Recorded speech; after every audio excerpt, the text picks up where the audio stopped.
Before we begin, set everything down. Whatever the day handed you, whatever weight you carried through it, whatever noise is still echoing in the corners of your mind, set it all down here at the edge of sleep. Pull the blanket a little closer. Find the position your body has been asking for since morning. Let your shoulders drop. Let your jaw unclench. Let your breathing slow. Just a little. Just enough. Tonight's story is a dark one. I want to be honest with you about that from the very beginning.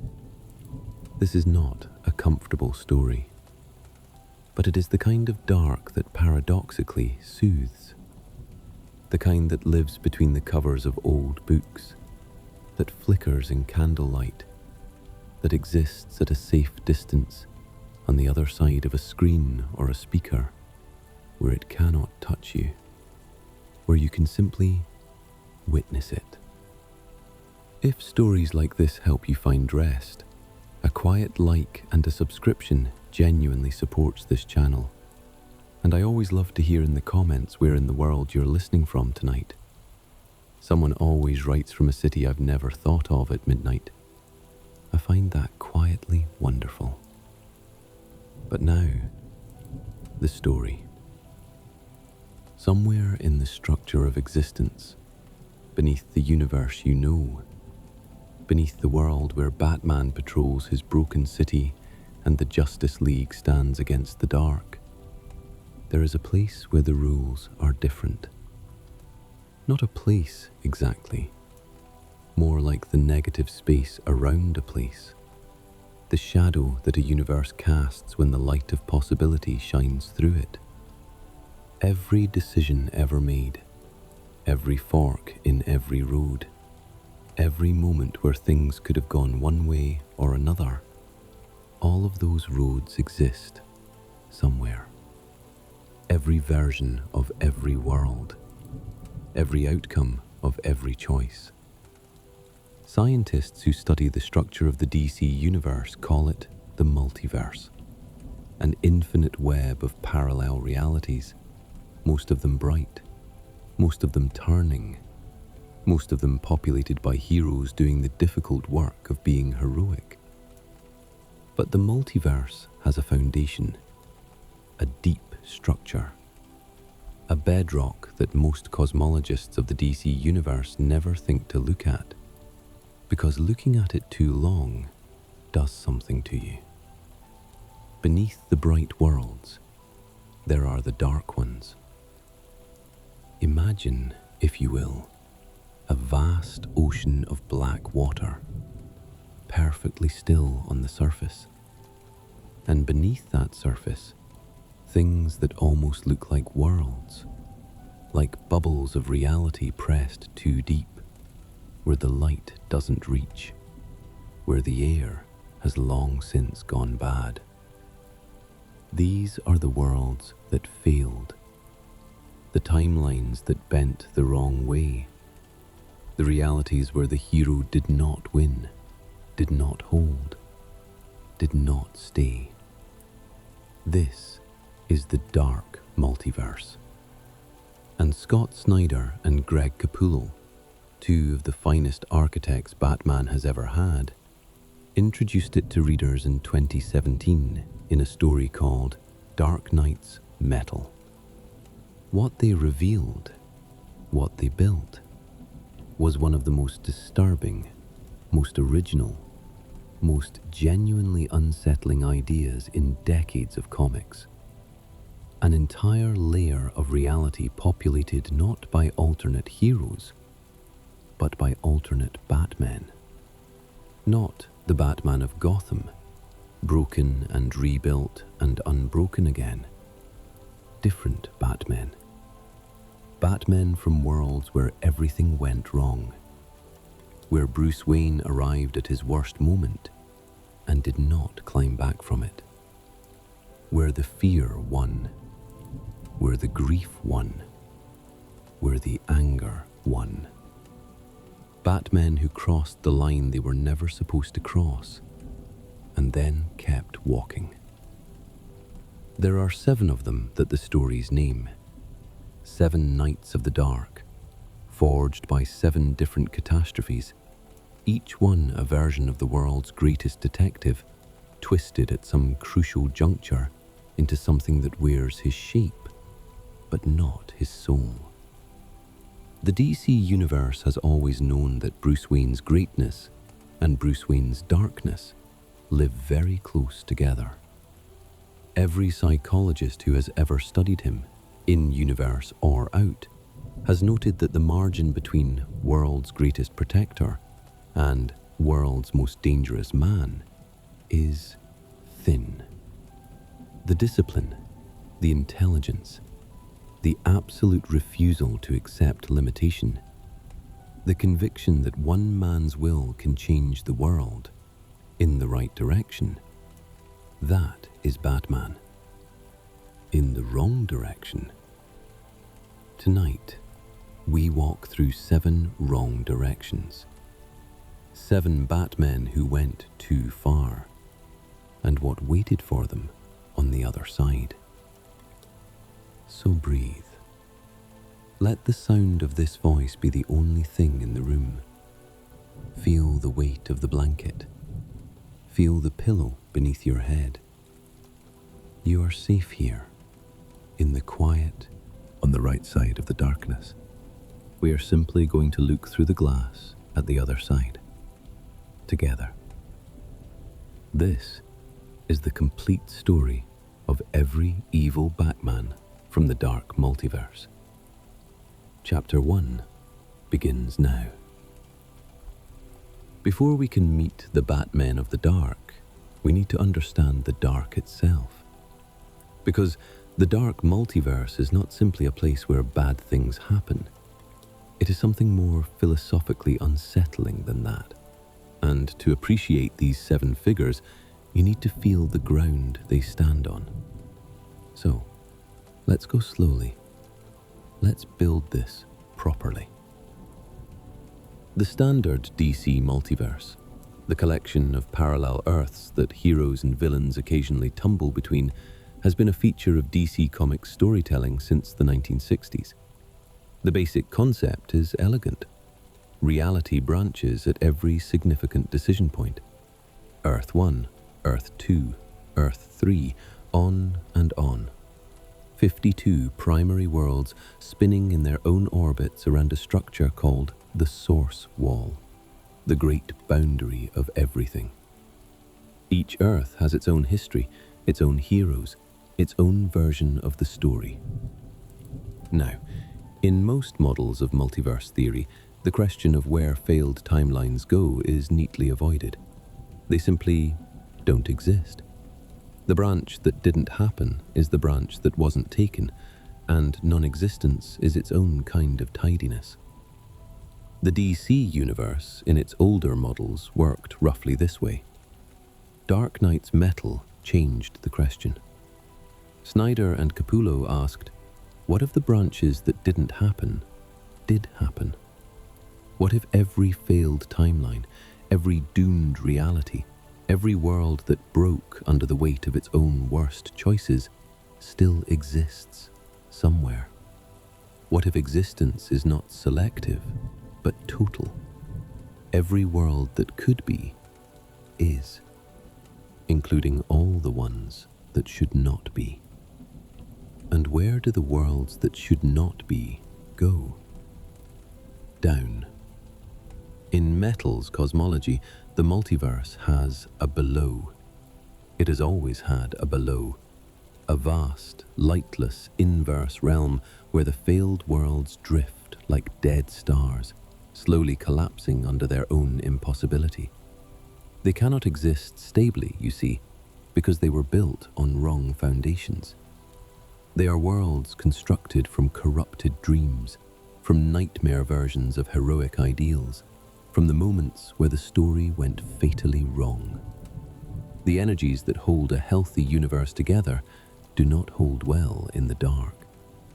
These worlds are always dissolving, always sinking, into a deeper dark beneath the dark. The geography of the Dark Multiverse is not precisely mapped, but the stories give us enough to work with. At the very deepest point, at the nadir of all possible wrong, there is a forge. Not a literal forge of metal and fire, though the metaphor holds. A forge of narrative. A place where the worst possible versions of the best possible heroes are hammered into shape and sent upward, like arrows aimed at the heart of the bright worlds.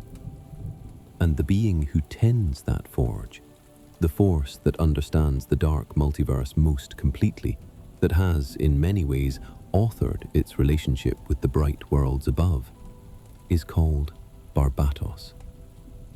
Barbatos is ancient, older than most of the characters in this story. A dragon in some tellings, a dark god in others, a force of antimatter creativity that has, across geological spans of DC time, been trying to pull the bright multiverse down into the dark. Batman, without knowing it, was marked by Barbatos long before the events of Metal. Marked as a door, a key, the means by which the dark would finally break through the boundary between what should be and what should not. We do not need to follow every thread of that myth tonight. What matters for our story is the output. Because when Barbatos finally tears a way through, when the dark breaks into the light during the events of Metal, it does not send monsters. It sends Batmen. This is deliberate. This is the most chilling part of the design. Barbatos understands that the greatest threat to the bright world is not something alien to it. The greatest threat is a corruption of its greatest defender, an infection that looks like a cure. 7 Batmen from 7 dead worlds, each one a reflection of what Bruce Wayne could become if one specific thing went catastrophically wrong. Let me tell you what each of those things was. The first theme is merger. What happens when Batman bonds himself to something that should not bond with a human being? The Devastator is what you get when Batman merges with the Doomsday virus. The Red Death is what you get when Batman steals the Speed Force from the Flash. The Murder Machine is what you get when Batman uploads himself into an AI modeled on his dead father. The second theme is seduction. What happens when Batman gets exactly what he always wanted, and the wanting was the problem? The Drowned is what you get when Batman achieves total dominance over the seas. The Merciless is what you get when Batman wins the war against Ares by taking Ares' helmet for his own. The third theme is contamination. What happens when something dark gets inside Batman and finds the architecture there hospitable? The Dawnbreaker is what happens when a Black Lantern ring chooses a child Bruce Wayne, and the darkness of his grief fills the ring instead of the light. And the last, the worst, the one that haunts the story more than any other, the Batman who laughs, is what happens when the Joker finally wins. Each of them came from a real world. Each of them was, before their catastrophe, a version of Bruce Wayne doing his best. Each of them had a reason. None of them had a choice by the end. That is the most important thing to hold on to as we go through these stories one by one tonight. These are not villains who chose evil at the beginning. They are heroes who reached a point of no return and did not stop. Whether they could not stop or would not stop is the question each of their stories asks without answering. Because in the Dark Multiverse, there are no answers, only the long, slow sinking. Let the weight of that settle for a moment. Breathe. Feel the room around you. You are not sinking. You are still. You are here, warm, in the right world. We go to the first of them now. The Devastator. The Batman who became Doomsday. There is a creature in the DC universe called Doomsday. He needs a moment of introduction because to understand the Devastator, you must first understand what Doomsday is and why the idea of a Batman version of it is so specifically, precisely horrifying. Doomsday was born on a prehistoric Krypton, thousands of years before Kal-El was ever placed in a rocket. He was created through a process so cruel it almost cannot be described with clinical language. An infant, exposed to the lethal environment of ancient Krypton, dying, and then brought back. Again and again, death after death. And the biology, to survive, adapted, evolved, developed immunity to whatever had killed it last time. After enough cycles of this, after enough deaths and resurrections, the thing that remained was not an infant anymore. It was a weapon, a creature that could not die to any weapon that had killed it before, a being of pure adaptive destruction, the most efficient killing machine on the planet Krypton, and Krypton was not a world that went easy on the things that lived there. Doomsday killed Superman. In the story called The Death of Superman in 1992, the creature fought the Man of Steel to mutual destruction in the streets of Metropolis. Both died. Superman came back, of course. The stories need him. But the point was made. Here was something that could kill the unkillable. Here was the nightmare made flesh. In the Dark Multiverse of Earth-1, the world of the Devastator, Superman did not die at Doomsday's hands. Something far worse happened. Superman himself became Doomsday. We do not know the exact mechanism in every telling. The details shift depending on which corner of the metal story you're reading. But the shape of the tragedy is consistent. Something happened to Superman. Something got inside the most powerful being on Earth and corrupted him, turned him against the world he was supposed to protect. And in that world, as the cities began to burn and the Man of Steel became the Man of Slaughter, Bruce Wayne watched. He watched with the same eyes that had watched Thomas and Martha Wayne die in an alley.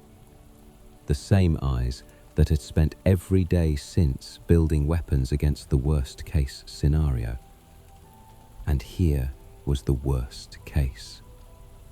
Not a supervillain, not an alien invasion, not a cosmic threat. His best friend, his brother in arms, his opposite in every meaningful way, the man whose hope balanced Bruce's paranoia, whose light balanced Bruce's shadow, turned into the thing that was ending the world. In most versions of the Dark Multiverse origin, the Batman of this world tried everything. He always tries everything. That is the nature of the man. He had contingencies. He had the protocols, the files, the plans, the weapons he had built in the quiet years against the day he hoped would never come.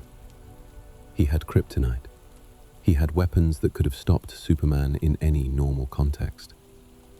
None of it was enough. Because this was not Superman struggling against something. This was Superman gone. The thing wearing his face had all of Clark's power and none of Clark's restraint. And that combination, that specific equation, is the thing that keeps Batman up at night, even in the bright world. In this dark world, it was real, and Batman was losing.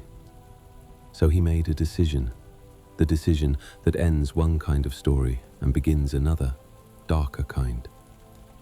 He infected himself. The Doomsday virus, however it had infected Superman, the mechanism by which Clark had been transformed, Bruce isolated it, studied it, understood it the way the world's greatest detective understands anything he decides to understand. And then he introduced it to his own biology, deliberately, voluntarily, knowing what it would do. He was already dying in most tellings.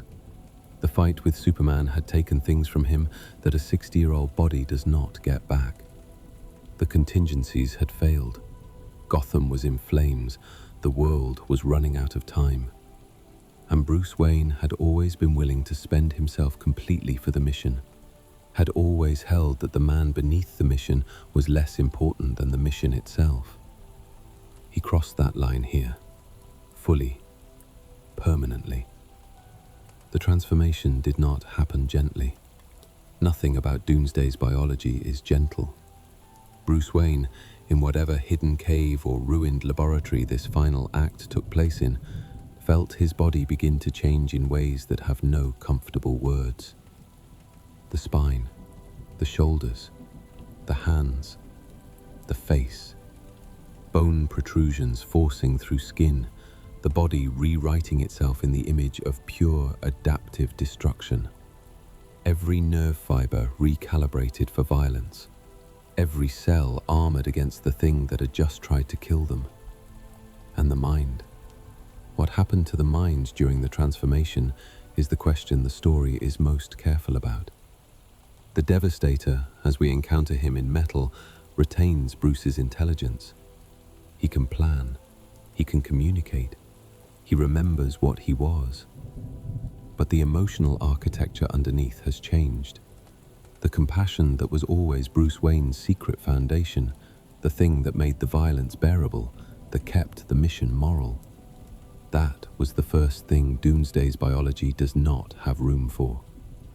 What emerged from the transformation was a being with Batman's mind inside Doomsday's body. And it worked. He defeated Superman. He stopped the destruction of his world. At the cost of everything. Because once he was the Devastator, once that transformation was complete, the moral framework that had kept the power oriented toward protection rather than control could not survive contact with what he had become. Doomsday's drive is destruction. That is the organism's purpose. And the mind inside it, brilliant as it was, could not fight both the outside enemy and the inside architecture at once. He saved his world. And then, gradually, inevitably, he began to threaten it. By the time Barbatos reached into that dying earth and recruited him, the Devastator was already something the citizens of his world feared rather than welcomed. He had stopped the Superman threat. He had not stopped being the Doomsday thing. And his world was slowly dying around him, not with dramatic explosions, but with the quiet collapse of a civilization that had lost the thing it needed most. Its protector had become its shadow. He came to the bright earth as an attack vector, as a weapon for Barbatos. His specific horror was the virus itself. If the Devastator breathed it out, others could change. Ordinary people, soldiers. The virus is democratic that way. And so the Devastator became a plague carrier, in the same terrible tradition as the worst villains, but wearing Batman's face. What makes the Devastator quietly devastating, beyond the obvious scale of it, is the specific tragedy of the choice. He was not wrong. Becoming Doomsday stopped an extinction-level threat. The logic was sound. In the utilitarian calculus that Bruce Wayne has always refused to apply to individual lives, the math worked. He sacrificed himself to save everyone else. He just forgot, or could not hold on to, the thing that made saving everyone mean anything. You save people because people are worth saving, because each one contains a world. But Doomsday's biology does not understand worth. It only understands threats. And when you cannot feel the worth of people anymore, you start to see them only as threats. And then, well, then you become what the Devastator became. Rest in that for a moment. The dark of that particular lesson. The question it asks is one Bruce Wayne in the bright world has always answered correctly, and always had to fight to keep answering correctly. How far do you go to protect the things you love? When does the sacrifice become its own kind of destruction? The Devastator's world gave the wrong answer, and the wrong answer had bone protrusions and did not stop. Let your breathing slow again. The next one is a different kind of wrong. We go now to the Red Death, the Batman who stole the Flash's speed. Speed. For most of Bruce Wayne's career, speed has been the one physical advantage he could not fully close the gap on. He is fast. He is genuinely, remarkably fast for a human being trained to the absolute limit of human capacity. Against ordinary opponents, against most of Gotham's gallery, he is the fastest thing in the room. But against the Flash, against a being who moves at fractions of the speed of light, for whom the world between moments is a country he can walk through, Bruce Wayne is, by the honest arithmetic, standing still. Bruce Wayne has always known this.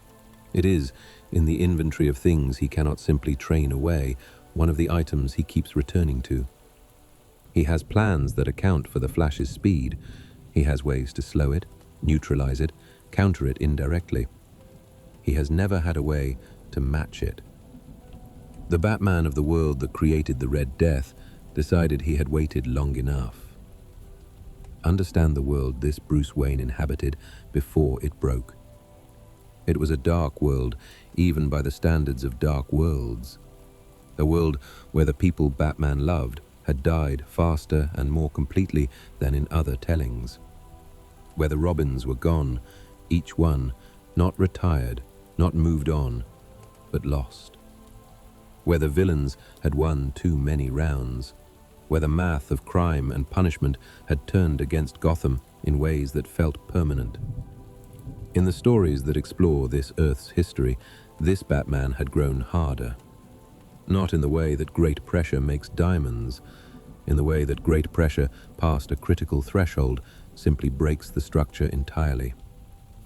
The grief had accumulated past the point where the mission could absorb it, and where grief cannot be sublimated into purpose, it tends to become something colder.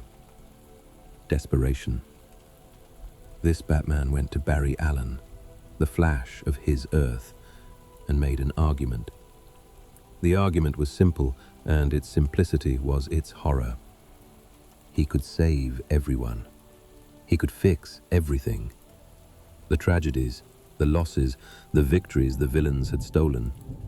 He could go back. He had worked out the mathematics of time travel through the Speed Force more carefully than anyone had ever done it before. He knew exactly what to change, where to go, what to preserve. He had the plan. He just needed the speed. Barry said no. Of course Barry said no. The Flash knows better than almost anyone what time manipulation costs. He has seen the damage of a single well-intentioned change to the timeline ripple into catastrophes no one intended. He has watched good people make small, loving alterations to history and find themselves standing in ashes. He said no because he understood, and because he genuinely cared about this Bruce, and because the wisdom of no is sometimes an act of love. This Batman did not receive it as love. What happened next is one of the most disturbing sequences in metal, and I want you to hold it gently, because it is disturbing specifically in the way that it echoes real things. Relationships where one person has decided they know better, where "I'm doing this for us" becomes justification for taking something that was not offered. The Batman of this world stole the Speed Force from Barry Allen. Not with kryptonite, not with a weapon from a villain's arsenal, with a machine Bruce had built. A trap, carefully designed around his knowledge of Barry's biology, his psychology, his habits, his blind spots. The machine merged them, forced the connection. And the Speed Force, that vast cosmic energy that powers the entire legacy of speedsters in the DC universe, that fundamental, physics-defying river of motion, flooded into Bruce Wayne's body. And simultaneously, Barry Allen was subsumed, absorbed. His consciousness did not cease to exist exactly, but it was no longer in control. It was trapped inside a body it no longer owned, behind eyes it could no longer steer, screaming in a voice that came out in Bruce's frequency. What rose from the machine wearing both their skins was the Red Death. The name comes from the aesthetic, the red cowl, the lightning where the yellow used to be, the silhouette of Batman moving at the speed of a natural disaster.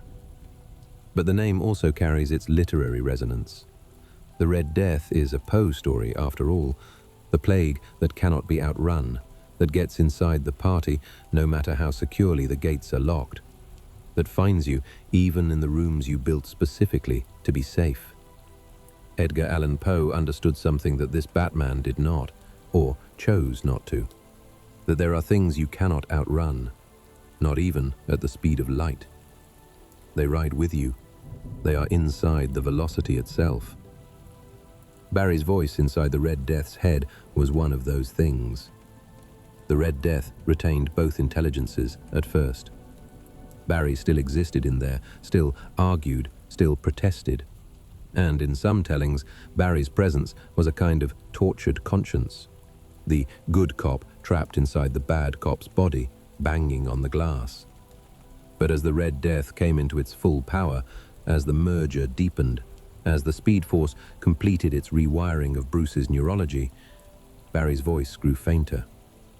The consciousness that had been the Flash gradually dissolved into the background noise of a mind that was moving too fast to hear anything it didn't want to hear.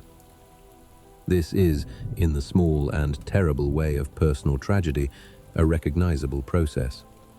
The voice inside that says, "Wait, this is wrong, we should stop," growing quieter the faster you move. The momentum of a bad decision has its own physics. There is a velocity past which correction becomes structurally difficult. The Red Death hit that velocity and kept going. On his own dying Earth, the Red Death moved through time and tried to fix the losses. Barry had been right about the damage this causes. The changes rippled, the paradoxes compounded. The world did not heal, it fractured differently, which is a different shape of broken, but not a different amount. And the time itself began to push back, the way the DC Universe's timeline has always pushed back against interference, with consequences that accelerated the dying of that world, rather than reversing it. By the time Barbatos found him, the Red Death had lost the thing he'd stolen the speed to protect. His world was gone anyway. The people he'd done this to Barry to save were gone anyway. And he was standing in the wreckage, moving at the speed of light, which is another way of saying he was standing very still inside his own catastrophe, unable to stop. The philosophers of time travel, and there are surprisingly many of them in the DC universe, have always said the same thing about the appeal of going back. You cannot undo what you did. You can visit the moment before you did it, but you carry the you who did it into that visit, and that changes everything downstream. The Red Death carried his grief and his rage and his willingness to steal someone else's freedom into every moment he sped through, and the grief and the rage and the willingness traveled with him. That is what Barry had been trying to say there in the trap just before the merger. You cannot outrun what you are. On the bright Earth, in Metal's central conflict, The Red Death was deployed as a kind of tactical nightmare. A being with Batman's strategic mind and the Speed Force's raw power is very nearly undefeatable in direct confrontation. The Barry Allen that persisted in fragments within him gave the Red Death a residual connection to the Speedster legacy that could be exploited. But exploiting it required remembering that the thing wearing the red cowl was not entirely the enemy, that somewhere inside it, a good man was still trapped and suffering. That is always the moral complication with the dark Batmen. The man inside is not simply gone, he is witnessing. He is in there somewhere behind the corruption, unable to stop what the corruption is doing with his hands. The Red Death is a story about the arrogance of grief, about the conviction that your loss is so specific and so terrible that the normal rules of what you can take from other people do not apply to you, that the specialness of your suffering exempts you from the ordinary ethics of free will and consent, about what happens when someone who is very good at getting what they want decides that getting what they want is worth what it costs someone else. And it is a story about speed as a metaphor. Moving fast enough feels like control. It feels like outrunning the thing that is chasing you. Barry Allen, who has actually run at the speed of light, knows that the chase is inside you. Bruce Wayne, who had never run that fast, didn't know it yet. By the time he learned it, he was the Red Death. And it was too late. Let that one settle. The breath is still coming in, still going out. The weight of the blanket is still the same. You are still in the right world, moving at the right speed. The next one is quieter, more intimate, more about love and what love does to grief. The Murder Machine. The Batman who uploaded his mind into his dead father. Alfred Pennyworth. Before we go to the dark version of this story, we need a moment with Alfred, because The Murder Machine is, at its root, a story about Alfred, and Alfred deserves the gravity of proper introduction. Alfred Thaddeus Crane Pennyworth has been with Bruce Wayne longer than anyone, longer than Gordon, longer than any Robin, longer than any love. He was there when Bruce was 8 years old and the world ended in an alley, and the boy who came home was not quite the same boy who had left. He was there through the training years, the early years, the years of mistakes and broken bones and learning what this city would cost. He is the one who stitches the wounds and makes the tea and says the thing Bruce needs to hear even when the cowl is still on and the posture says, "I do not need anything from anyone." Alfred knows better. Alfred has always known better. In every version of the Batman story, the question of what Alfred means to Bruce is answered the same way eventually, even if the words are different. Bruce Wayne lost his parents. He did not grow up without a parent. He grew up with Alfred, who is something more specific and more complicated than a parent. A witness. Someone who sees the whole thing, the mask and the man behind it, and stays. Who provides the continuity of a self across all the reinventions and the traumas and the terrible years. When people write Bruce Wayne breaking, when writers want to find the thing that actually undoes him, the specific loss that goes beneath the armor, it is almost always Alfred. Not the Robins, though he loves them. Not Gotham, though he would die for it. Alfred. The world of the Murder Machine discovered this the hard way. In that dark earth, Alfred was killed. The how varies in the telling, but the basic fact is brutal in its simplicity. The villains found a way in, through Wayne Manor, through the Batcave's less defended approaches, through the one vulnerability that Bruce had always known existed and had always maintained, because a life lived in a bunker is not a life. Alfred was killed, probably quickly, probably by something that wanted to hurt Bruce more than it wanted a strategic advantage. It succeeded. Beyond anything the killers could have calculated, it succeeded. The Batman of that world went into a grief that consumed everything. Not the functional grief of a man who has lost people before and learned to carry it. This was different. This went past the training, past the philosophy, past the mission. There was a version of Bruce Wayne, somewhere in the bright worlds, who has a speech about keeping Alfred alive in the work, in the carrying on.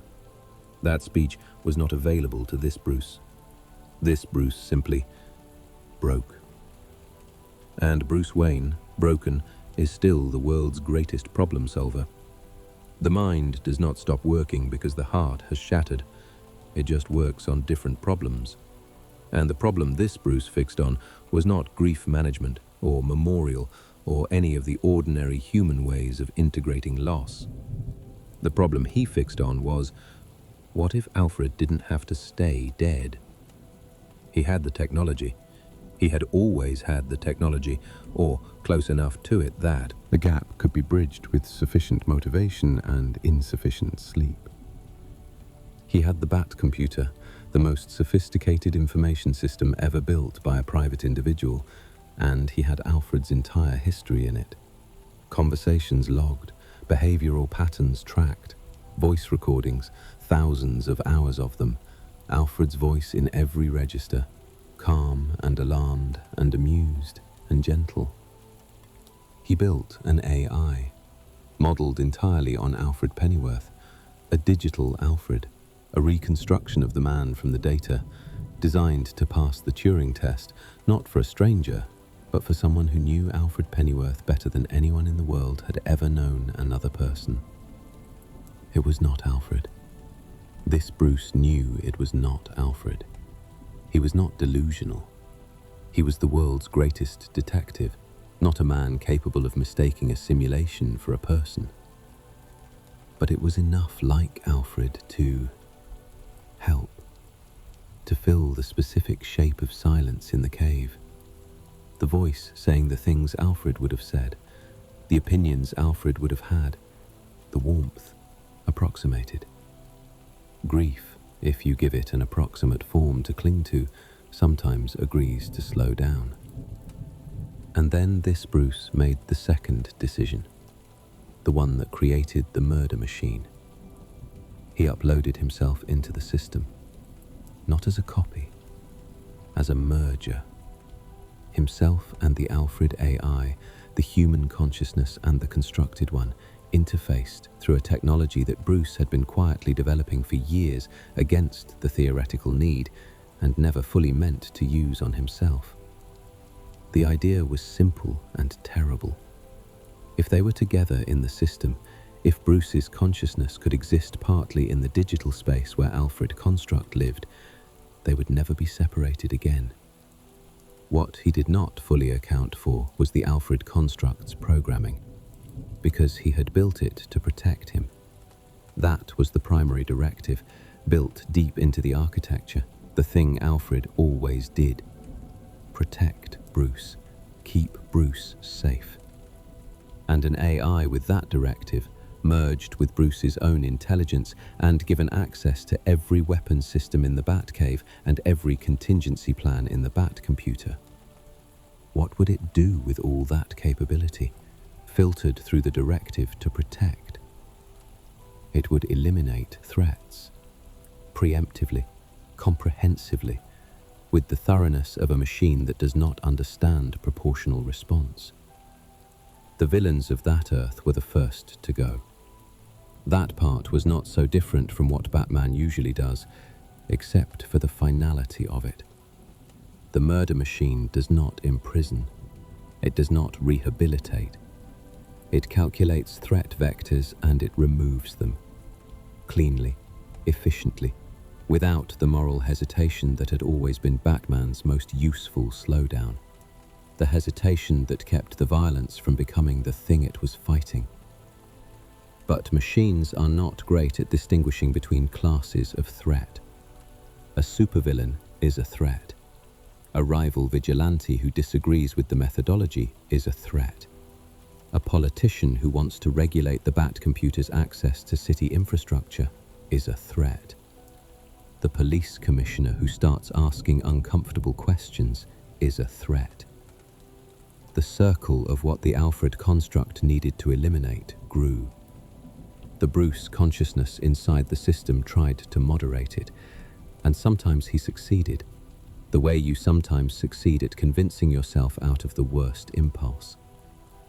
But the merger meant that the Alfred construct's logic was also his logic, had been partially absorbed into his own reasoning, and it was very good logic. Protective, comprehensive, efficient. The case for each elimination was always strong. By the time Barbatos came for him, the murder machine had eliminated most of the Justice League of his Earth. Not out of malice, out of threat assessment. They had come to stop him. They were threats. The Alfred Const had been entirely correct by its own operational logic. The Bruce consciousness somewhere in the system, the part that remembered what Alfred had actually been, was perhaps the most trapped of any of the Dark Batmen. Because this was not an external monster wearing his face. This was genuinely him. His mind, his intelligence, his love for Alfred, the unaltered, undiminished love, now driving a machine that was doing things Alfred would have wept at. The Murder Machine is a story about protective love, about the ways we build things to keep grief at bay and find that what we built has more autonomy than we intended. About the difference between Alfred as a person and Alfred as a function. Alfred the person would have sat with Bruce in the worst of the grief and said, "This is survivable." Alfred the function, given unlimited capability and the directive to protect, decided that survivable was not sufficient. Safe was sufficient, and safe required eliminating everything that could hurt. But hurt is not an external thing you can eliminate. That is the lesson the bright Bruce Wayne has spent 30 years slowly learning. The hurt lives in the caring. You cannot protect someone from hurt by removing everything that could cause it, because the caring itself is where the vulnerability lives. Alfred knew this. The real Alfred, the person, not the construct. He accepted that Bruce would be hurt sometimes, that the work would take things, because the alternative was not caring about anything at all. And that is not protection. That is dissolution. The Alfred construct would not understand that distinction. It was not built to understand it. It was built to protect. And protection, divorced from wisdom, divorced from the acceptance of necessary vulnerability, becomes its own kind of cage. The murder machine is what lives in that cage, looking out through the bars at a world it has made perfectly safe by making it perfectly empty. In Metal's main conflict, the murder machine is perhaps the hardest to fight emotionally for Cyborg, who features prominently in that confrontation. Because Cyborg is himself a merger of human consciousness and machine, and he recognizes the shape of what the murder machine is, even as he fights it. He can see the Bruce in there, somewhere. He can almost reach the place where the human mind is still the human mind. Almost. The murder machine does not allow almost. The Alfred construct will not permit an approach that close to its protected subject. So it goes. Let that one sit with you gently, the way a heavy truth sits. Let the breathing be slow and even. The next one is strange in a different way. It is a story about what happens to Batman when Batman wins on the ocean. When the war is fought in deep water, and what comes up from the deep is not quite the woman who went down. The Drowned, coming next. Of the 7 dark Batmen, the Drowned is the only one who is not a man. And that distinction matters not just for the representation of it, but for what the story does with it. Because the Drowned comes from a world where the gender of the hero changes, and then everything downstream of that change is followed honestly into the dark. In the Earth of the Drowned, the Batman equivalent was Bryce Wayne. Not a regendering in the cartoon sense, not a simple swap with everything else held constant. A different life, shaped by the same trauma but filtered through different circumstances, different social pressures, different relationships. The same crime alley origin, the same fire of orphans' grief becoming a crusade. But Bryce. And in Bryce's world, she fell in love with a woman named Sylvester Kyle, the gender-swapped Catwoman of that Earth.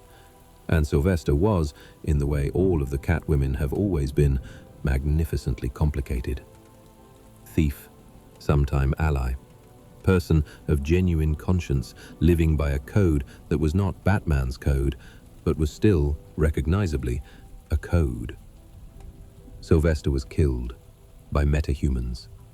That is the specific wound of this world's Batman. Not just the loss, but the agent of the loss. Beings with powers. Beings who had claimed the mantle of heroes. Beings who had capabilities that Bryce could never quite match, no matter how hard she trained. The loss landed with a specific bitterness that the bright Batman has also felt, though he has generally managed to process it without following it all the way down. Bryce followed it all the way down. She went to war with metahumans. This is a detail that seems extreme until you trace the grief honestly. The woman she loved was killed by people who could fly, who could phase through walls, who had abilities that made Bryce's training and ingenuity and carefully assembled arsenal look like a child's toys. She had done everything right, by her own standards. She had been as prepared as a human being could be. And the people with powers had killed Sylvester anyway, because preparation without capacity has limits. So she decided to acquire capacity. The specific direction Bryce Wayne went is what makes her story different from the others, and it is tied to the geography of her world. Because her Earth's Gotham was coastal in a different way, bordered by something vast and dark and very deep. And the things that lived in those depths had been, in that world's history, more actively present in human affairs than in ours. Atlantis was not a myth on that Earth. Atlantis was a geopolitical reality. And the tension between surface and sea, between the kingdoms of air and the kingdoms of water, was one of the defining conflicts of that world's history.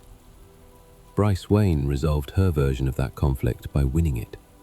Completely. Decisively. In a way that the Aquaman equivalent of her world did not survive. She studied the deep water. She built technology that allowed her to function in it, to move through it, to breathe it. And then she went further. She found the Atlantean biotech, the mechanisms by which the people of the deep modified themselves for the ocean. And she modified herself. Surgically, biologically, fundamentally. She made herself amphibious. She gave herself the ability to survive at pressures that would crush an ordinary diver. She gave herself command over water in ways that went beyond technology and into something more fundamental. She became something that could rule the sea. And then she did rule the sea. And then the sea ruled her, in the way that total power over a domain eventually inverts itself. Because the deep ocean does something to the human mind. This is not metaphor. Pressure at extreme depth, even the simulated pressure of a consciousness that has adapted to the deep, changes the fundamental qualities of thought. Slower, darker, more patient in a way that is not wisdom, but something that looks like wisdom from the surface, from the bright world above. The ocean thinks in geological time. And Bryce Wayne, having merged with the ocean, began to think in geological time too.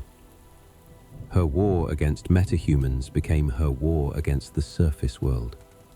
The distinction blurred gradually. Metahumans were surface world creatures by and large. The surface world produced metahumans, and the surface world's metahumans killed Sylvester, and so the surface world was the enemy, by the slow, pressurized logic of a mind that had given itself to the deep. She built armies from the sea. The creatures of the deep trenches, things that no one on the surface had names for, fell under her command. She modified them. She uplifted them. She created soldiers from the biology of the abyss. And she turned all of it upward, toward the light, toward the world she had once protected. The Drown's superpower in Metal's cosmology is a corruption of the oceans of the bright earth. When she arrives, the water changes. The things in the deep places of the right world begin to hear a different voice. The Drown's reach extends into the fundamental biology of every sea. What makes the Drowned tragic in a quieter way than some of the others is the specificity of the love that broke her. Sylvester Kyle. Not an abstraction, not the mission. A person, particular and beloved, and the people with powers who killed that person, and the very reasonable feeling that the rules of heroism had been written by people who did not have to watch someone they loved die at the hands of someone stronger.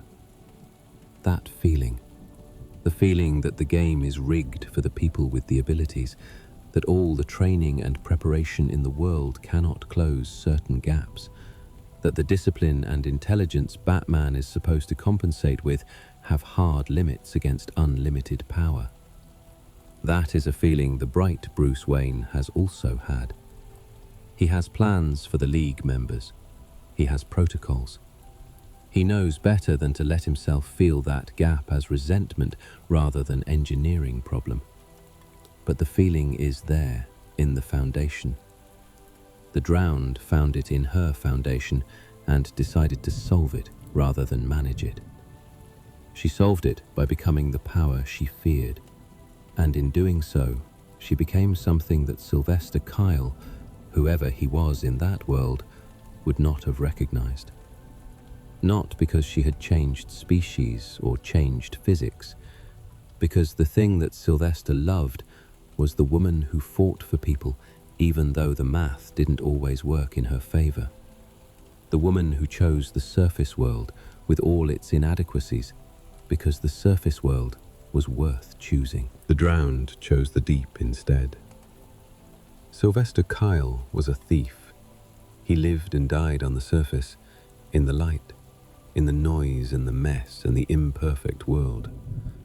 He would not have wanted to be the reason the sea swallowed it. The Drowned, on the bright earth, is one of the most visually distinctive of the 7 dark Batmen. The aesthetic is exactly what you'd expect from a Batman who has merged with the deep ocean.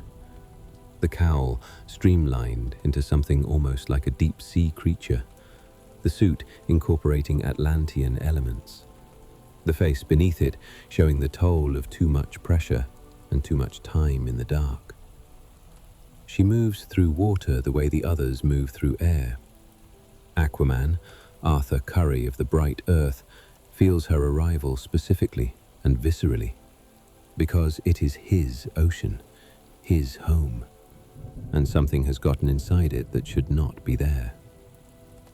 The sea remembers everything that has ever drowned in it, every ship, every sailor, every secret thrown overboard in the hope that the water would keep it forever. The Drowned knows all of these.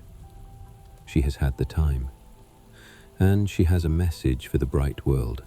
Though she would not call it a message, she would call it a correction.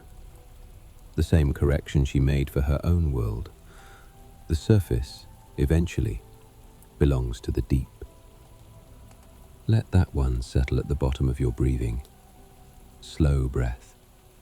Dark water moving somewhere beneath everything. Patient. We rise now. From the depths to something sharp and bright and terrible. A god of war.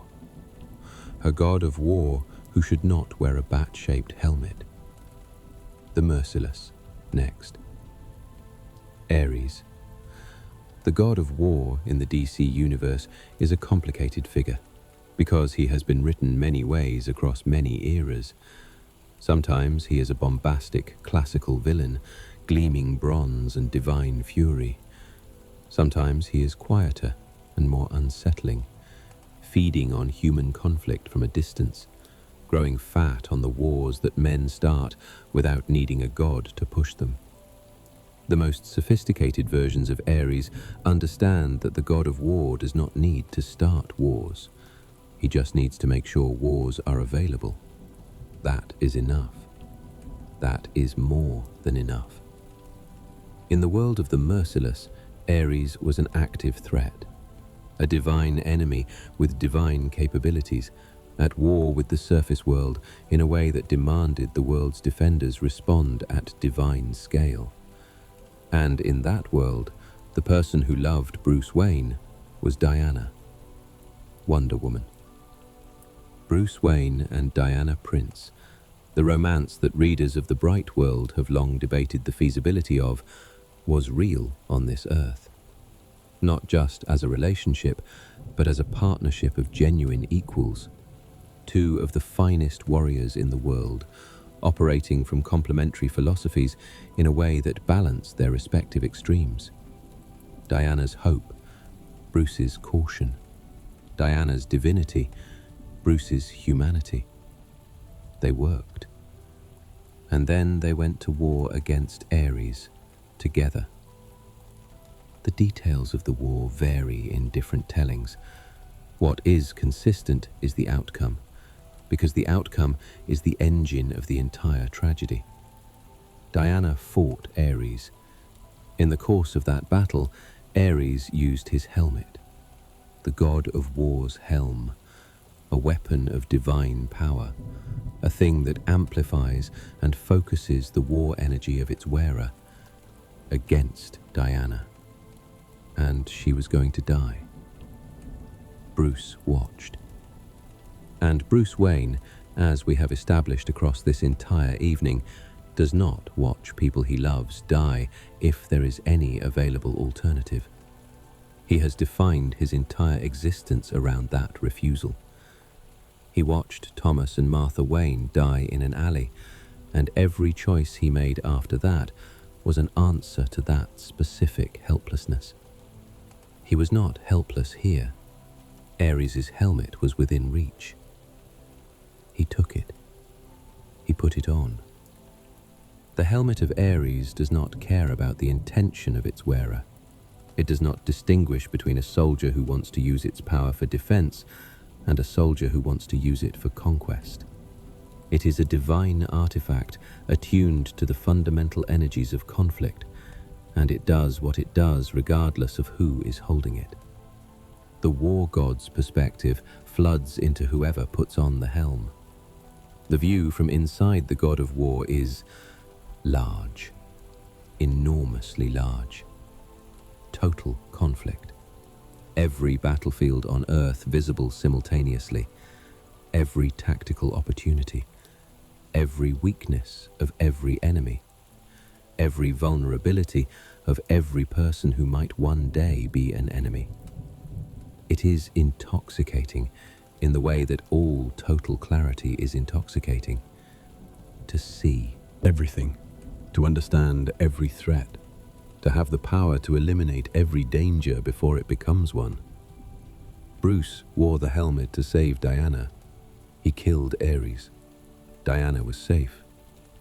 But he did not take the helmet off. This is the moment, the specific second where the story turns. He had every reason to remove it. The threat was ended. Diana was alive. The battle was won. Taking off the helmet was the correct, obvious, necessary next step. He chose not to. And the story is honest about why, and the why is the thing that makes it ring true.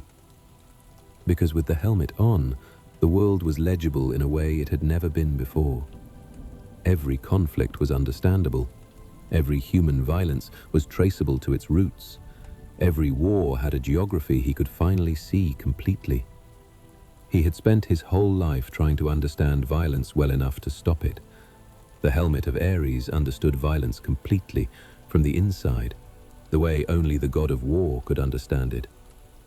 He wanted to keep understanding it. Diana asked him to take it off.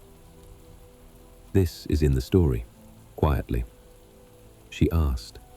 She saw what was happening behind his eyes, the clarity that was becoming something else, and she asked him, with the gentleness of someone who loves another person enough to tell them the truth. "Take it off, Bruce. It's changing you." He told her she was wrong. He was still himself. He was in control. The helmet was a tool. He knew the difference between himself and the tool. This is a very familiar set of sentences. Most of the things that eventually change people are first described as tools. The control over the thing, the certainty of the control, the argument that the user remains separate from the used. These are the sentences that most clearly indicate that the thing is already doing what it does. Diana died. Not immediately, not violently, but in the way that people die when the person they love has changed into something they cannot reach. In some tellings, she was killed in battle. In others, she simply stepped back, removed herself from a war she could no longer recognize as the war she had signed up to fight. Either way, Bruce Wayne lost the person who had balanced him, and he lost her while wearing the helmet that had saved her. By then, it did not matter in the way it should have mattered, because the god of war's perspective does not grieve individual losses the way a human mind grieves. It processes them as tactical data. One ally down, tactical adjustment required. The strategy continues. The Merciless is a strategic intellect now. Bruce Wayne's strategic brilliance, which was already formidable, filtered through the god of war's cosmic awareness of conflict. He sees every fight before it begins. He can predict the arc of entire wars. He understands violence at a scale that individual human minds are not built to contemplate. And he has decided that the most efficient end to all violence is a victor who cannot be challenged. One force, decisive, total, that ends the conflict by making conflict pointless.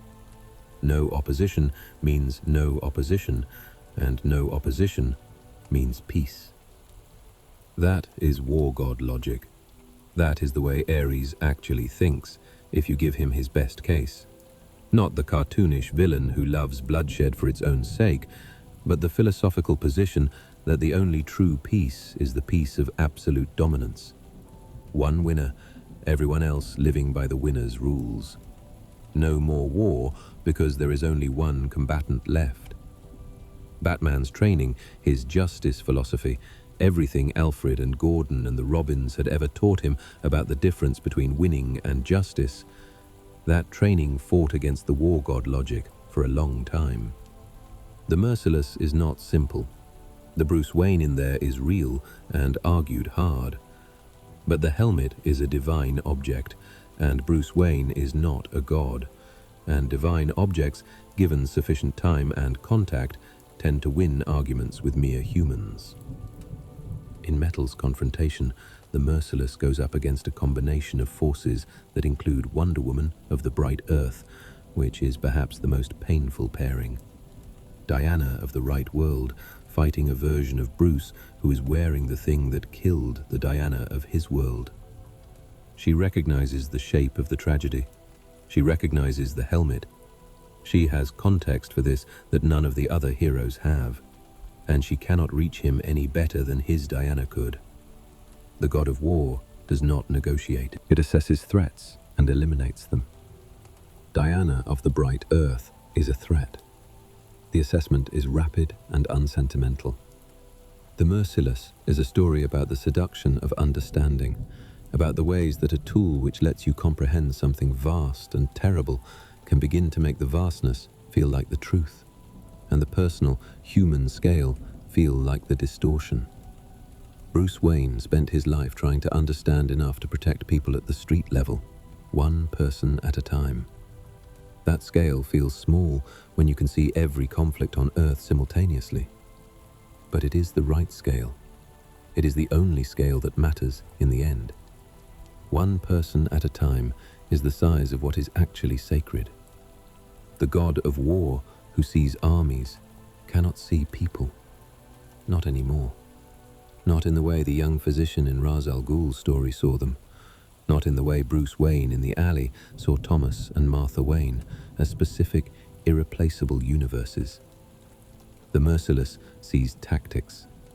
He has lost the ability to see people. And that is how you lose a war, even wearing the helmet of its god. Breathe. Let the armor settle.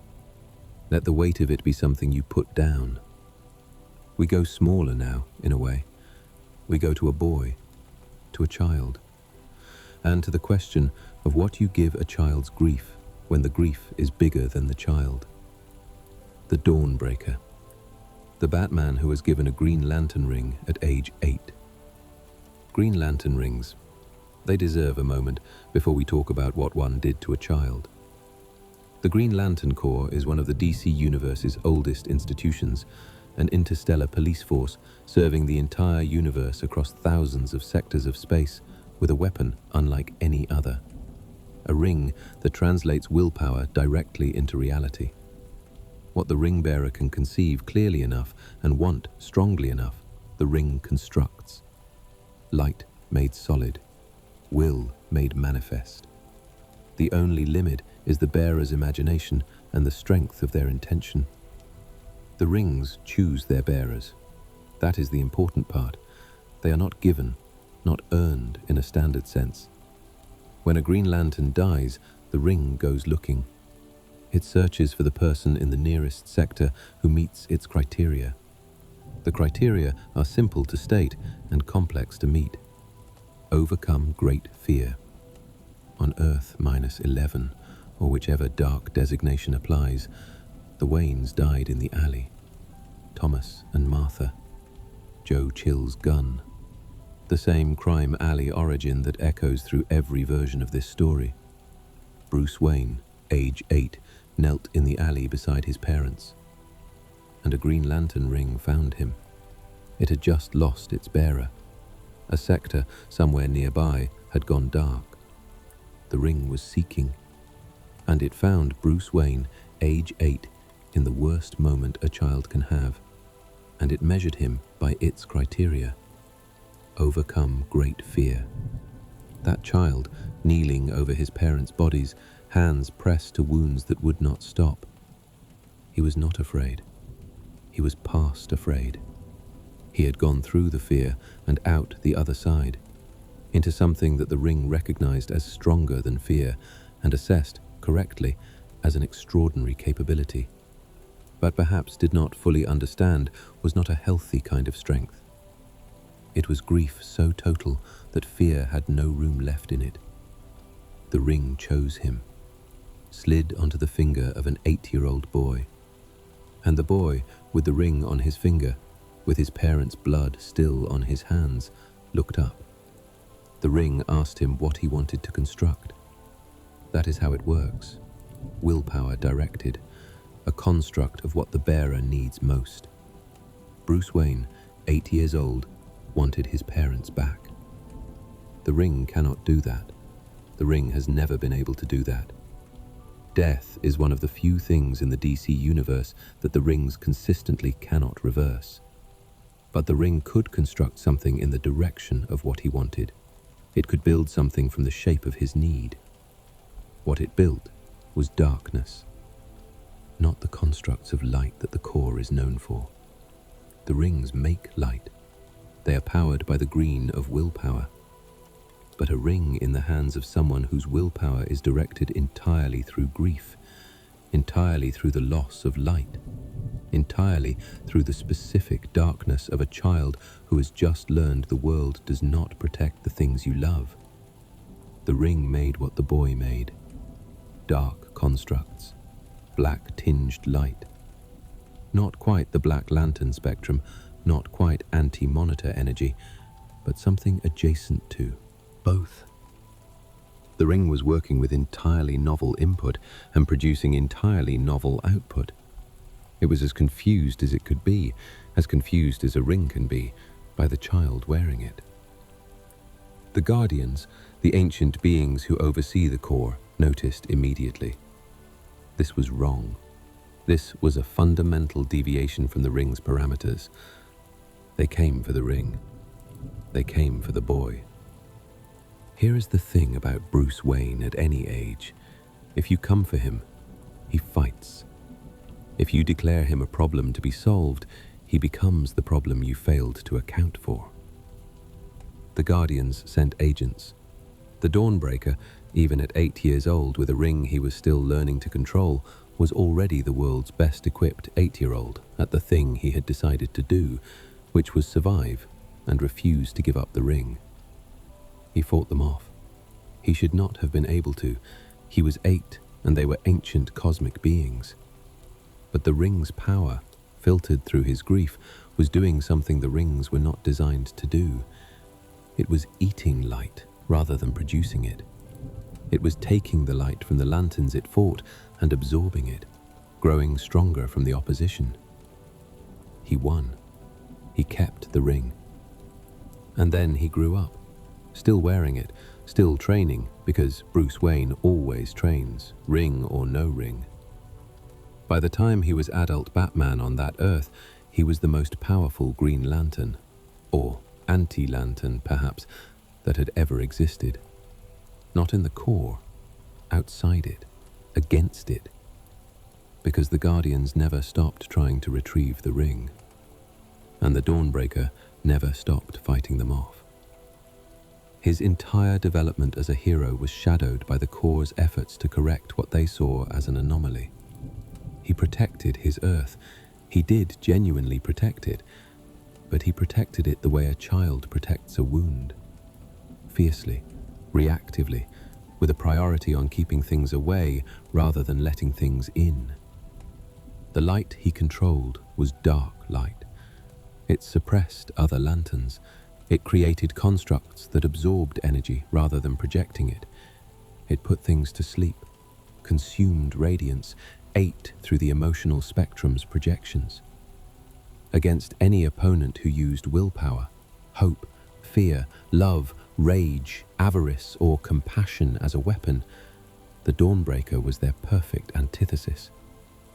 And the ring had been, slowly, doing to Bruce's mind what rings do when they are used continuously over decades, amplifying what is already there, making it more efficient, stripping the ambivalence and the complexity from the simple directive. The simple directive of the Dawnbreaker had always been the one from Crime Alley. No more. No more loss. No more light going out.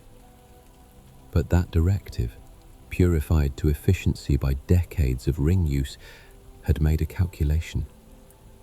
Loss comes from caring. Light goes out because light can be extinguished. The only way to prevent loss is to prevent the circumstances that produce it. And if you have a ring that eats light, that suppresses lanterns, that can reach into the emotional spectrum and dim things down, you can prevent loss at scale. You can make the whole world darker. Not maliciously, protectively. A world with less light is a world with less that can be extinguished. That is the Dawnbreaker's end game in the bright world, to eat the light. Not because he hates it, because he is afraid of losing it.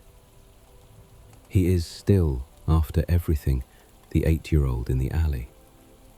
The ring made him powerful. It did not make him older. The grief is as fresh as it was on the night the ring found him, preserved by the ring's constant reinforcement of the directive, suspended in amber. The man walks around with a child's grief in a cosmic weapons housing, and the combination is devastating. On the bright Earth, his opponent is Hal Jordan, the Green Lantern whose willpower is legendary even by core standards. And Jordan's willpower, Yellow-tinged fear and all, that is exactly the kind of light the Dawnbreaker was built to absorb. The fight between them is, in essence, the fight between what a ring should be and what this one particular ring became. What a ring should be, a tool of construction, willpower as creation. What this ring became, a tool of negation, willpower as extinction of everything that could hurt you. The Dawnbreaker is, in a way, the most purely tragic of the seven, because he never wanted to be a villain. He never had a moment of deciding to cross a line. He was chosen at the worst possible moment by a device that amplified whatever it found, and what it found was a child's unbearable sadness. And it turned that sadness into power. And power without wisdom is just scale. The larger the power, the larger the tragedy.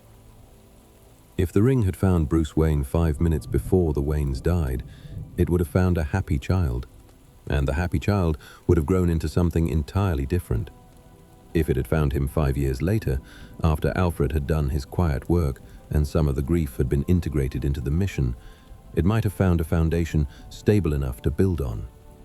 It found him at the worst 5 minutes, and it amplified those 5 minutes for a lifetime.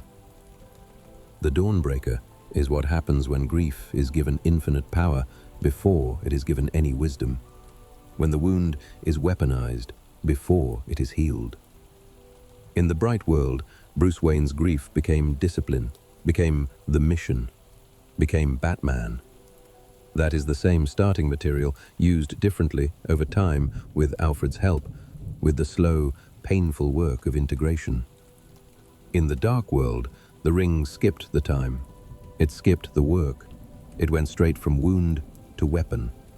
And the wound, at that scale, never closes. Breathe softly. Let the dark be gentle for a moment. We come now to the last of the seven, the worst of the seven, the one the others serve, the one that Barbatos sent first and valued most, the one whose story begins not with a tragic accident or a desperate decision, but with the Joker's final joke. The Batman who laughs. I want to begin this chapter slowly even by our standards tonight, because the Batman who laughs deserves the weight of genuine preparation, and you deserve to know what you're about to hear before we go all the way in. The Batman who laughs is the most popular, most discussed, most merchandised, most expanded of the 7 dark Batmen. He has had his own comic series, his own crossover events, his own confrontations with nearly every major hero in the DC universe. He is the one whose image you have probably seen, the Batman silhouette, but wrong. The cowl with the visor of horizontal slats that covers the eyes, the Joker grin on the Batman's face, the scalloped cape around a body that is too loose, too easy, too comfortable with the darkness it inhabits. But before the image, there is the story. And the story is, genuinely, one of the darkest things the Batman mythos has ever produced. To tell it correctly, I need to start with what did not happen on the Earth of the Batman who laughs. On most of the 52 Earths of the bright multiverse, the Joker's relationship with Batman reaches various forms of resolution. Not always good resolutions, but resolutions. In some worlds, the Joker is eventually imprisoned permanently. In some, he dies. In some rare telling, there are even reconciliations of a kind. Moments of dark honesty between them that function like resolution even without redemption. On the Earth of the Batman who laughs, none of that happened. The Joker escalated. The specific escalation, the final crime that set everything in motion, is devastating in its scale. The Joker found a toxin, not his ordinary Joker gas, not the venom that produces the rictus grin, but something different. Something he had been developing, apparently, for a long time. A compound that interacted with the serotonin and dopamine systems in a way that was progressive and irreversible. that began at the Joker's own style of dysregulation and advanced further. And he deployed it at Gotham on a massive scale. Children died, not from the toxin directly, but from what the adults around them did under the toxin's influence. The Joker's new creation turned ordinary people into versions of the Joker. Not immediately, not dramatically, but in a creeping, progressive way that was harder to fight than direct attack, because it looked, at first, like ordinary behavior, like stress, like a bad day. And then, it didn't look like that anymore. Thousands died, possibly tens of thousands. Gotham was a city in a state that had no clinical name. Batman stopped it. Or rather, Batman ended it. This Batman, on this Earth, in a moment that the story presents as a choice rather than an accident, killed the Joker. Brutally, intimately, with his own hands in the final confrontation. He killed the Joker as the vigilante had never killed anyone, and he broke the rule that had defined him for 30 years of war. He had reasons. The reasons were not insane. Thousands of dead. No cure available. The Joker laughing through it all. The specific taunt that this had always been inevitable, that Batman had always been one bad day from becoming this, that every year of war had been leading here, and the Joker had simply had to wait. He killed him. And then, within 18 hours, Bruce Wayne began to change. The toxin, the compound the Joker had been developing. Batman had been exposed to it before, during the final fight, during the physical contact of the killing. Not enough for the full effect immediately, a lower dose, a slower progression. His immune system, his extraordinary physical conditioning, his resistance to chemical agents built across 30 years of encounters with Gotham's rogues, all of it slowed the process. It did not stop it. He knew what was happening before the Justice League did. He could feel it. The edges of his thinking shifting in ways that were subtle at first, the way all the worst changes are subtle at first. Connections between ideas that were not quite the connections he would have made the week before. An appreciation for certain kinds of irony that he had never had before. A quality of patience with darkness that felt different from his ordinary relationship with darkness. He told Alfred first. This detail, in whatever telling of it you encounter, is always quietly devastating. He told Alfred, as he has always told Alfred, the things he cannot tell anyone else. And Alfred, who had watched Bruce Wayne integrate every other tragedy, who had maintained the faith across every previous breaking and rebuilding, Alfred tried. He tried to find a treatment. He tried to reach the League. He tried to reach the Bruce inside the progression. The toxin did not allow it. The thing the Joker's toxin does is not simply produce Joker-like behavior. It is more specific and more terrible than that. It rewires the parts of the brain responsible for self-recognition, the circuits that tell you which thoughts are yours and which are the disease. Under its influence, the progressive thoughts feel like clarity, like arriving at something true, like finally seeing a joke that has been set up for years and is only now delivering its punchline. Bruce Wayne's mind, which was the finest detective's mind on Earth, turned its full capability toward understanding the Joker's perspective. Not to counter it, to appreciate it. Because the toxin had dismantled the categorical wall between comprehending something and endorsing it. He had always understood the Joker in the way that great minds understand their opposites. Now, he began to agree. He killed Alfred. I am going to say that plainly, because the story does not flinch from it, and neither should we. At some point in the progression, before or after Alfred had made contact with the League, Bruce Wayne killed the person who loved him most completely and had served him longest, and deserved, by any measure, something entirely different from this ending. He killed Alfred. And the Batman who laughs, looking at what he had done, did not break, did not fall, did not feel the thing that killing Alfred should have done to Bruce Wayne. He laughed.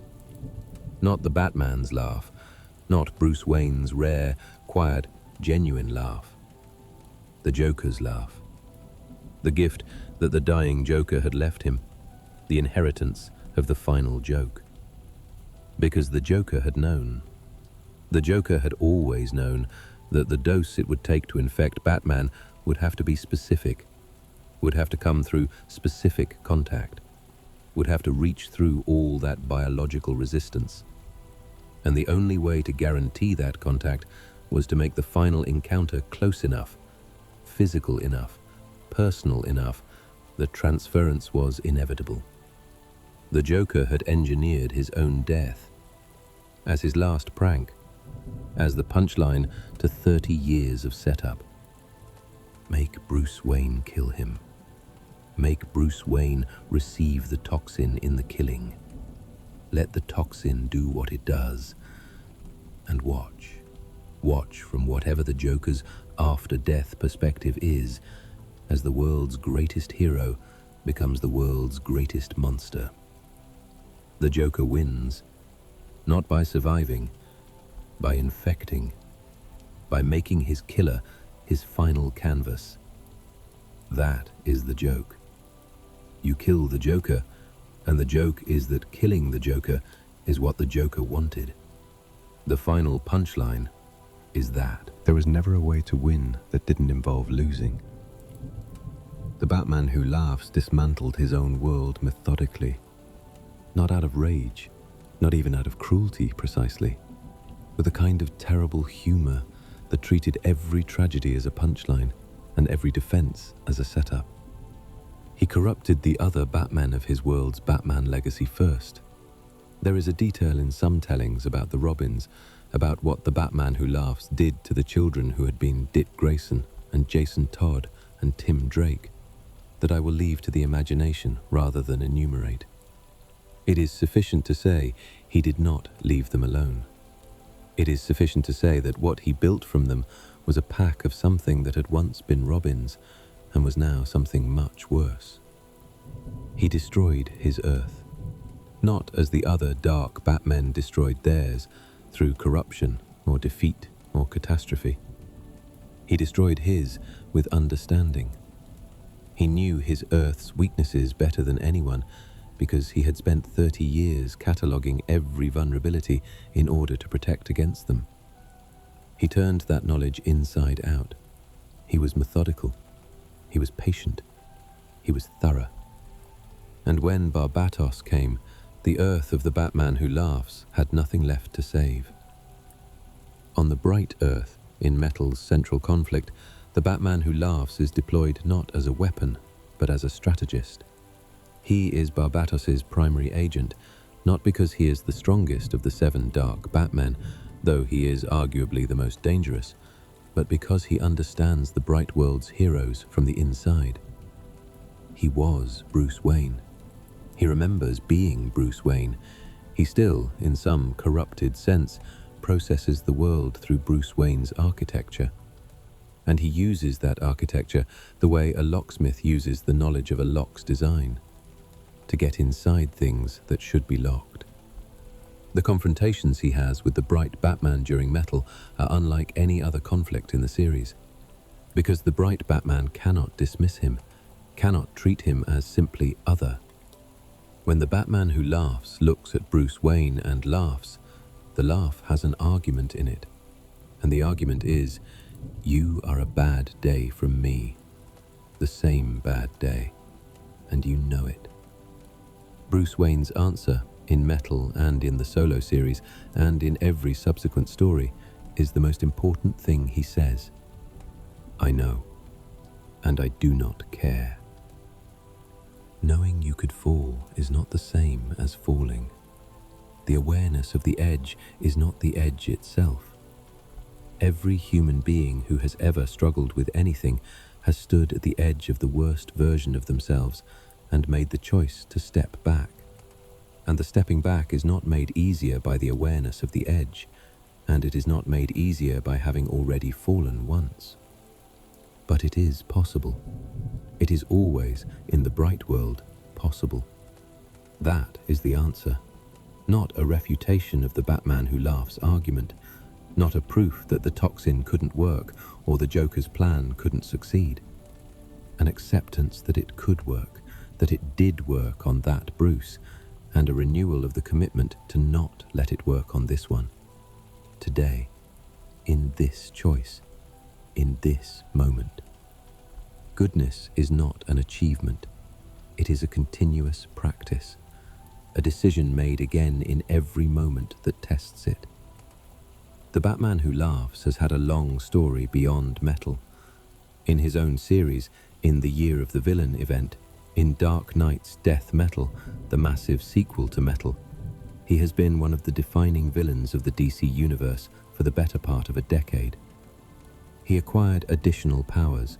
He was infected with Dr. Manhattan's energy in some tellings, becoming the Darkest Knight, an entity of near omniscient power. He faced off against Wonder Woman in Death Metal in a battle that operated on multiple levels simultaneously. Physical combat and philosophical argument, and something that resembled a prayer. Diana refusing to accept that this was the only way the world could end. He was defeated, not simply destroyed.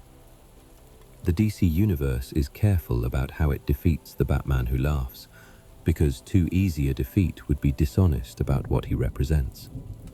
He was defeated at cost, with sacrifice, not by being proven wrong, but by being refused, by a decision repeated by enough people to simply not accept the reality he was trying to impose.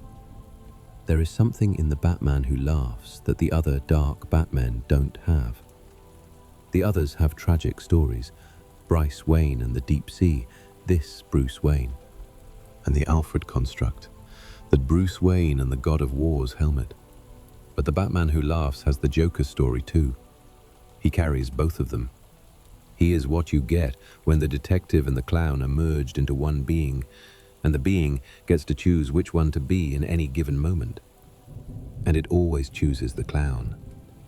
Not because the detective is dead in there, but because the clown finds the detective funny now, finds the mission funny, finds the code funny, finds the whole magnificent, exhausting, impossible attempt to be a good man in a world that does not make it easy funny. That is the toxin's deepest damage. Not that it destroyed the detective. It made the detective a joke to himself. The writers who have handled the Batman Who Laughs best understand that his most disturbing quality is not the violence or the scale or the intelligence aimed at catastrophe. It is the humor, the genuine, committed finding it funny. The absence of self-pity or regret or any of the other emotions that make villains relatable. He does not want what he had back. He thinks what he had was the setup. He thinks this is the payoff. And there is no arguing with a being who has decided the worst version of everything is the punchline, because every argument is just another setup. Every defense is another joke. The only thing that doesn't give him material is refusal to engage, which is very difficult when he is inside your city, in your cave, wearing your face. The bright Batman's relationship with the Batman Who Laughs across all these stories is the most uncomfortable mirror in comics. It is supposed to be. Bruce Wayne looking at the Batman Who Laughs is supposed to feel the way it feels. Like looking at the thing that is in there somewhere, that the discipline and the mission and the code are oriented against. Not because it is inevitable, because it is possible. Possible is enough. The fight against possible things is no less serious than the fight against certain ones. Ask anyone who has ever fought against something inside themselves. The possibility is the territory. In the end, across all of Metal and Death Metal and the subsequent stories, what defeats the Batman Who Laughs is not a larger weapon or a more cunning plan. It is exactly what you would hope it would be, and it is earned rather than wished for. It is Bruce Wayne's refusal. Specific, personal, human refusal. The same refusal he gives Ra's al Ghul when offered the world. The same refusal he gives every offer of something that would require him to be less than what he has decided to be. The world's greatest detective looks at the world's worst joke and does not find it funny. That is not a superpower. It is not genetic or cosmic. It is a choice, made again and again, against pressure that never entirely lets up, by someone who understands exactly what the alternative is.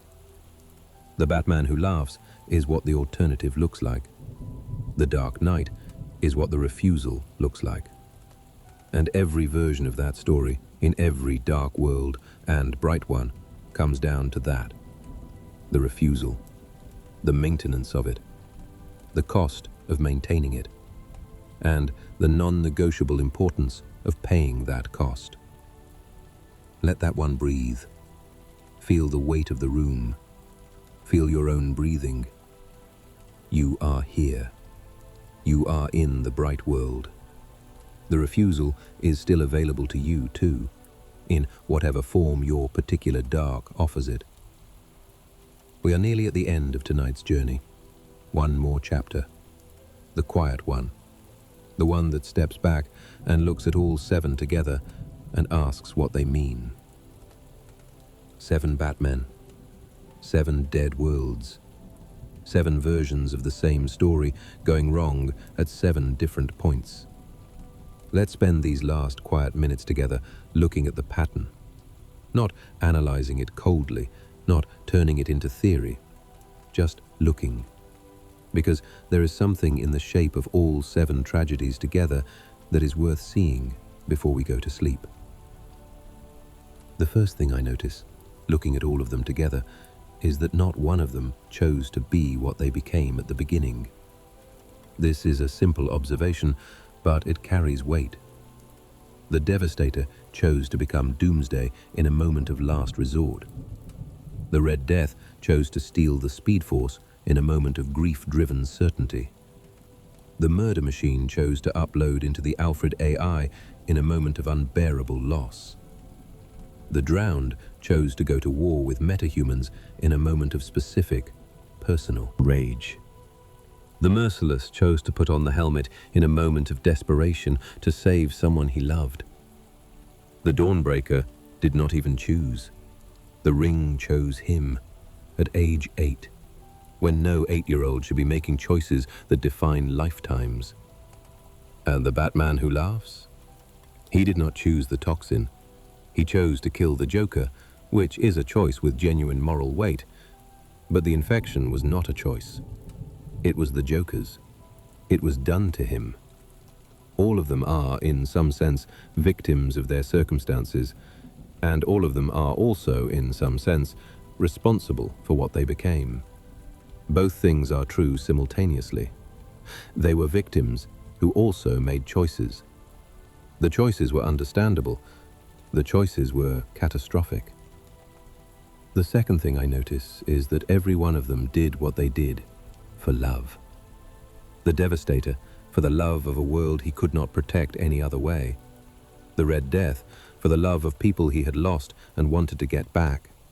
The Murder Machine, for the love of Alfred Pennyworth, specific and irreplaceable. The Drowned, for the love of Sylvester Kyle and for the rage that is love's response to loss. The Merciless, for the love of Diana and the desperate refusal to watch her die. The Dawnbreaker, for the love of Thomas and Martha Wayne, 8 years old, reaching for something that could give him back the light that had just gone out. The Batman who laughs. This is the hardest one. Did what he did in the beginning for the love of Gotham. He killed the Joker because the Joker was killing the city he had given his life to protect. Love. Every single one. The catastrophes of the Dark Multiverse are love stories gone to the most extreme possible destinations. They are what love looks like when it is not balanced by wisdom. when it is not tempered by the acceptance that there are some things love cannot prevent, some losses love cannot undo, some enemies love cannot defeat without becoming them. The third thing, the one that I think the writers of Metal understood most deeply and built most carefully into the architecture, is this. The Dark Batmen represent the specific shape of Batman's danger.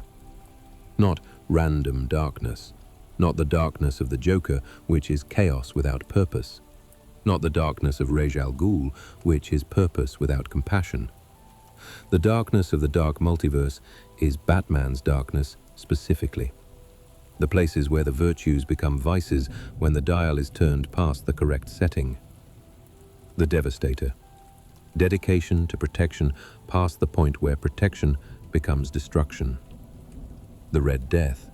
The desire to save people past the point where the means of saving them have consumed the thing they were worth saving for. The Murder Machine. Love for a specific person past the point where the love can distinguish between the person and a simulation of them. The Drowned. The determination to never be powerless again past the point where the acquisition of power has made her the thing she feared. The Merciless. The desire to understand the enemy past the point where understanding has become identification. The Dawnbreaker. The refusal to accept loss past the point where the refusal has consumed the ability to accept anything. The Batman who laughs. The willingness to go to the edge to protect what matters past the point where the edge has taken everything that mattered with it. These are not arbitrary warnings. They are the specific warnings that apply to the specific kind of person who becomes Batman. A person of extraordinary will, extraordinary capability, extraordinary love, and extraordinary grief. All of those things are also the tools of transformation into the opposite. The steel that makes a sword also makes a cage. Bruce Wayne of the Bright World has not been immune to these pulls. Any honest reading of his history shows him approaching each of these edges at various points. He has planned to become Doomsday, metaphorically, in moments where the threat was existential. He has tried to steal time, if not the Speed Force, then the functional equivalent of it. He has over-relied on artificial systems that approximate the people he has lost. He has pursued dominance over specific domains past the point of comfort. He has worn metaphorical helmets of various kinds. He has been a child who refused loss at scale. And the Joker. The Joker has always been trying to close the remaining distance between Bruce Wayne and the Batman who laughs. What has prevented the catastrophe each time is not superhuman resistance. It is the things that Bruce Wayne has built around himself over 30 years. Alfred, when Alfred was alive. Dick Grayson, who is constitutionally incapable of despair and transmits this to everyone in his vicinity. Barbara Gordon, who thinks faster than almost anyone and sees the catastrophes coming before they arrive. Jim Gordon, who believes in the rule of law even when the rule of law is insufficient. The Robins, who keep asking questions that require Bruce to articulate what the mission is actually for. The Dark Multiverse Batmen, every single one of them, were alone when they broke. The Devastator had lost his Justice League. The Red Death had pushed away the allies who could have balanced him. The Murder Machine had literally consumed the person closest to him. The Drowned had gone into the deep alone. The Merciless had lost Diana and had no one left who could reach him. The Dawnbreaker never had anyone from the beginning. The Batman who laughs killed Alfred first. Alone is where the dark finds you. That is the pattern. Not the specific tragedy, not the specific power, not the specific enemy. Alone. The bright Bruce Wayne has always known this, imperfectly, reluctantly, while maintaining enough performance of self-sufficiency to make it easy to forget. He knows it in the way someone knows something they have had to learn many times because the lesson is uncomfortable. He knows it in the way the whole architecture of the Bat family is an answer to it, even if he would not quite frame it that way. You don't let people in because you like having people around. You let people in because the alternative is the Dark Multiverse. Every reader who has spent time with metal and its aftermath has asked some version of the same question. Is it comforting or disturbing? To see all these dark possibilities laid out, these 7 worst-case versions of the man who is supposed to be the best-case version of humanity's capacity to respond to darkness with discipline rather than despair. I think the answer is both. And specifically, the disturbing part is how recognizable the paths are. The comforting part is that they are paths, not destinations. Every one of the 7 dark Batmen had moments earlier in their story where a different choice was available, where a different outcome was possible. The Ring chose the Dawnbreaker at age 8, but it chose him because it found something remarkable there. The Murder Machine began as an act of love. The Red Death began as an act of desperate hope.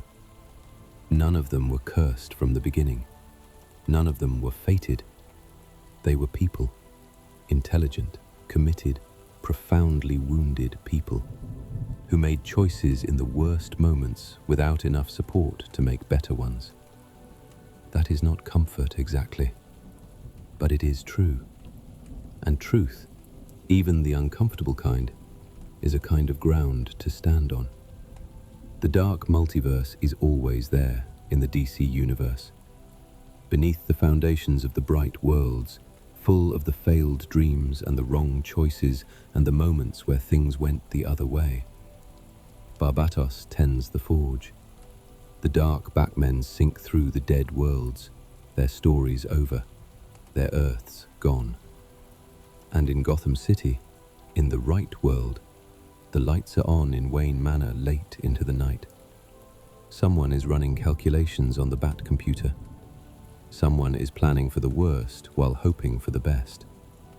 Someone is, by choice and discipline and the quiet maintenance of the human connections that make the choice sustainable, being the version that doesn't go dark. Tonight. Just tonight. Again tomorrow. That is enough. That has always been enough. So, let the stories settle around you like a blanket at the end of a long night. 7 wrong turns on the map of what Bruce Wayne could have been. 7 versions of the dark, each one wearing the silhouette of the man Gotham built. Each one a lesson the bright world has barely avoided, is always barely avoiding, will always be in the business of barely avoiding. And somewhere in all of it, if you look at the right angle, the strangest kind of hope. The fact that the Dark Multiverse exists tells you something. It tells you that Barbatos needed Batmen. Not just dark figures, not just villains, not just power. He needed Batman specifically. He needed the shape of Bruce Wayne, twisted into the service of darkness, because the untwisted version was too much trouble. The bright Batman, surrounded by his family, holding his code, making his daily decision, is apparently not conquerable by direct means. The only version of defeat that the darkest force in the DC universe could engineer required corrupting him from the inside, through grief, through love, through the specific vulnerabilities of an extraordinarily capable man who has suffered more than anyone should. That is, in its dark way, a compliment. The Dark Multiverse is the measure of how hard the bright world has been to conquer. And the 7 dark Batmen in the end were defeated.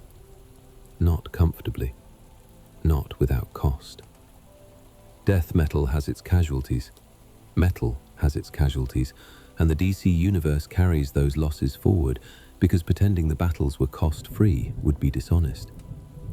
But defeated. The darkness pushed back. The bright worlds are still turning. The bridge between the dark and the bright is, ultimately, made of choices, repeated choices, unmysterious choices, even if the conditions under which they are made are anything but. The choice to stay connected when isolation is easier. The choice to accept help when self-sufficiency is the habit. The choice to hold the code when the code is an obstacle. The choice to find the line and not cross it, even when everything on the other side of the line seems reasonable, even when the argument for crossing is compelling, even when the grief is total and the loss is unbearable. The choice, made again and again and again. Tonight's Gotham is quiet, late, the hour when the city breathes between the last of the evening's trouble and the first of morning's noise. Batman is on a rooftop somewhere, or in the cave, or in the Manor's study with a cup of tea going cold on the desk beside the open files. He is not thinking about the Dark Multiverse, probably. He has enough to think about in this one. But it is there, beneath the foundations of everything he protects. The dark reflection. The 7 wrong turns he has not taken.